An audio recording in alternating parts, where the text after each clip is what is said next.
Del Evangelio según San Mateo. Jesús dijo a sus apóstoles: No teman a los hombres, no hay nada oculto que no deba ser revelado y nada secreto que no deba ser conocido. Lo que yo les digo en la oscuridad, repítanlo en pleno día, y lo que escuchen al oído, proclámenlo desde lo alto de las casas. No teman a los que matan el cuerpo, pero no pueden matar el alma. Teman más bien a aquel que puede arrojar el alma y el cuerpo al infierno. ¿Acaso no se vende un par de pájaros por unas monedas? Sin embargo, ni uno solo de ellos cae en tierra sin el consentimiento del Padre de ustedes. También ustedes tienen contados todos sus cabellos. No teman entonces, porque valen más que muchos pájaros. Al que me reconozca abiertamente ante los hombres, yo lo reconoceré ante mi Padre que está en los cielos. Pero yo renegaré ante mi Padre que está en el cielo de aquel que reniegue de mí ante los hombres.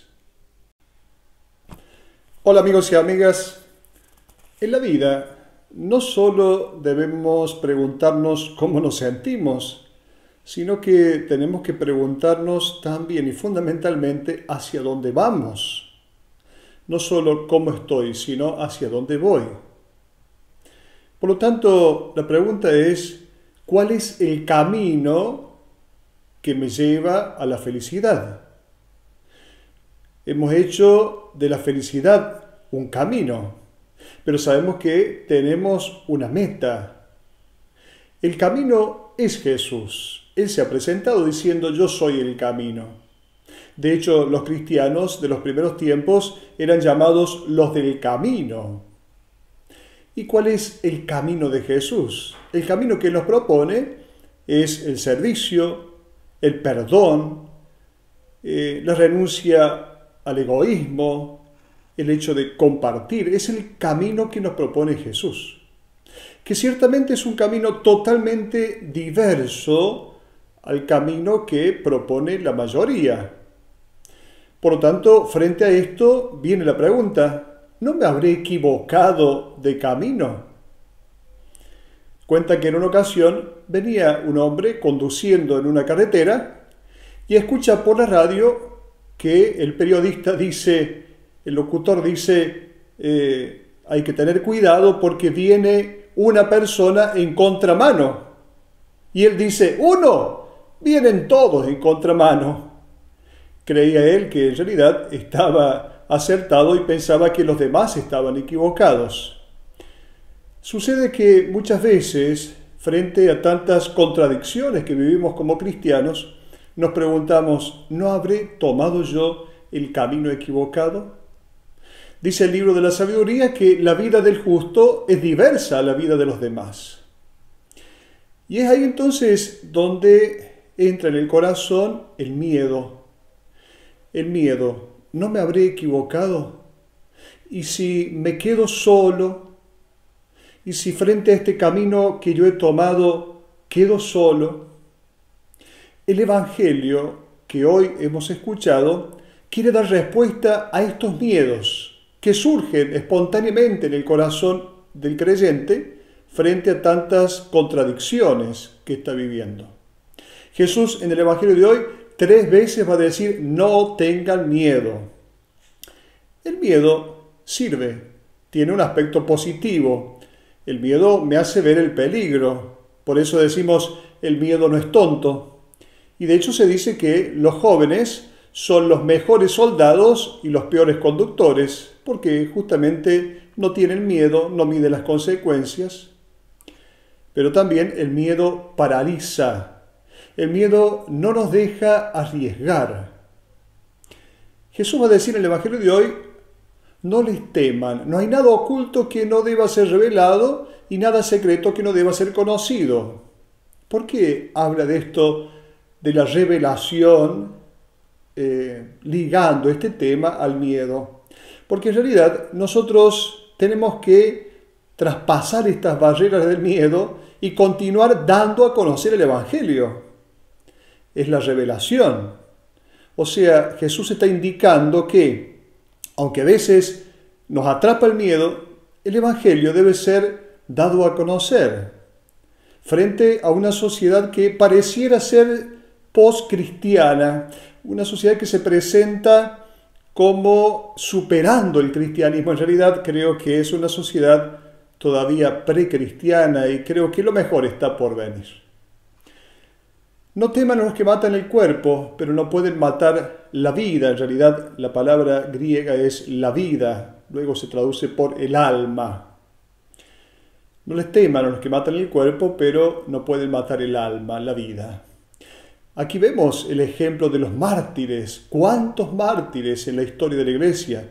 ¿Cuántos hombres y mujeres que han derramado su sangre? Nadie nos puede quitar la vida. Por eso, esta invitación del Evangelio de hoy es a no temer a las persecuciones. Cierto que hoy las persecuciones en nuestro medio no son de manera cruenta. Diríamos, en nuestro medio normalmente nadie muere por ser creyente, pero tenemos la persecución de la apatía, o vamos a utilizar esta palabra que muchas veces utilizamos, el ninguneo. Es como ignorar la presencia del cristiano.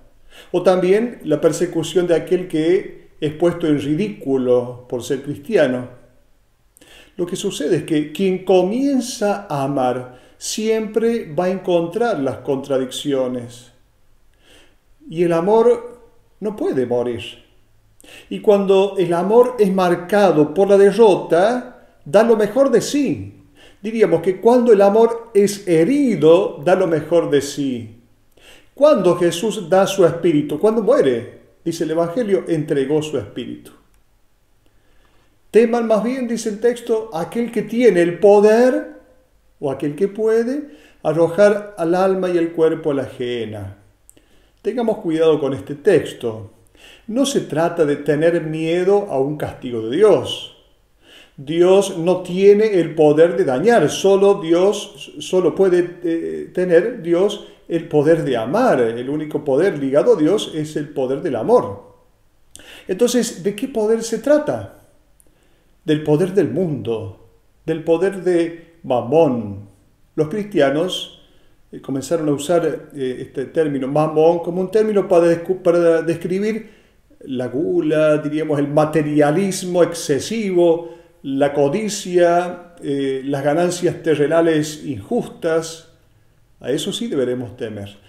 Porque la lógica, o diríamos la obediencia a la lógica del mamón, convierte al ser humano en un objeto. Y un objeto es simplemente arrojado a la basura. De ahí lo que viene después acerca de la gehenna. Aquel que puede arrojar al alma y al cuerpo a la gehenna. De eso habla el texto. ¿Qué es la gehenna? Que no es el infierno. La gehenna es el basural. Era el basural de la ciudad de Jerusalén. El valle de Hinón. Allí va a parar el desperdicio de la ciudad.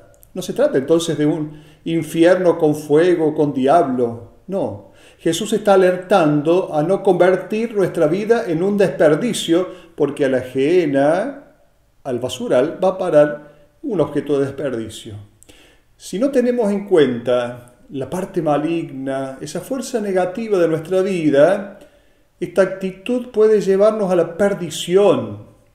Puede hacer que nuestra vida toda, cuerpo y alma, se convierta en basura, se convierta en desperdicio, se pierda. Luego el texto pone en boca de Jesús palabras que inspiran confianza. Va a decir Jesús, ¿acaso no se vende un par de pájaros por unas monedas? Sin embargo, ni uno solo de ellos cae en la tierra sin el consentimiento del Padre que está en el cielo.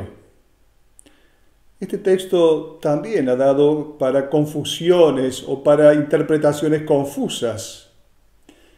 Los italianos tienen un dicho, non cade foglia che Dio non voglia. ¿Qué quiere decir esto? Que no cae una hoja sin que Dios lo quiera. Pero tengamos cuidado, porque esta frase no deja bien parado a Dios. Yo creo que podríamos decir mejor, no cae una hoja sin que Dios esté. No cae una hoja sin que Dios lo sepa en todo caso. Volviendo al ejemplo del pájaro del Evangelio, la muerte del pájaro no está ordenada por Dios. Dios no ordena la muerte, ni existe un Dios que ponga fin a las cosas diciendo hasta aquí vas a llegar. ¿Cuánta gente todavía sigue creyendo que nacemos con un destino marcado, que hasta aquí vamos a llegar?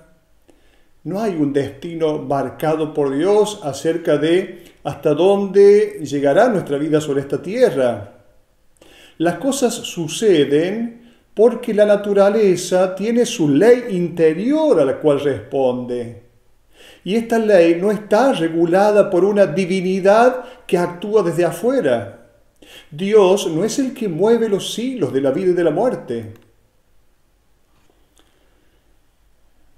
La Misná, que recoge la tradición de los judíos, para la Misná no hay una bendición por los pájaros, no hay una acción de gracia a Dios por los pájaros. Los pájaros son animales no queridos por el pueblo hebreo. Si Dios que cuida a los pájaros, que eran mal vistos, ¿cuánto más cuidará a quienes decidieron seguir a Jesús?